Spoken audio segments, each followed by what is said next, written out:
గజ్వేల్లో RSS పథసంచాలన్. Siddipet జిల్లా గజ్వేల్ నగరంలో శనివారం రాష్ట్రీయ స్వయంసేవక్ సంఘ్ గజ్వేల్ ఆధ్వర్యంలో స్వయం సేవకులు నగర వీధులలో కవాతు నిర్వహించడం జరిగింది. అనంతరం స్థానిక ఐఓసి కార్యాలయం వెనుకగల మైదానంలో సమారోహ్ కార్యక్రమం ఘనంగా నిర్వహించారు. కార్యక్రమం ముఖ్యాతిథి ఆర్థోపెడిక్ డాక్టర్ మంద సాయినాథ్ రెడ్డి, ఆర్ఎస్ఎస్ తెలంగాణ ప్రాంత సహకార్యవాహ ఉప్పలంచ మల్లికార్జున్ మాట్లాడుతూ, ఆర్ఎస్ఎస్ స్థాపించి 100 సంవత్సరాలు పూర్తయిన సందర్భంగా స్వయంసేవకులకు శుభాకాంక్షలు తెలిపారు.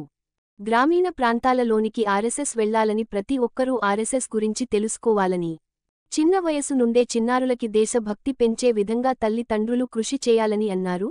హిందూ సమాజం జాగృతం కావాలని, ప్రతి ఒక్కరూ దేశభక్తిని, దైవభక్తుని కలిగి ఉండాలని ఆకాంక్షించారు. సమాజం పట్ల అవగాహన పెంచుకొని సమరసతను పెంచి పోషించాలని కోరారు. అందరూ విధిగా కుటుంబ విలువలు పాటించాలని, పౌరనియమాలు పాటిస్తూ పర్యావరణ పరిరక్షణకు పునరంకితం కావాలని తెలిపారు.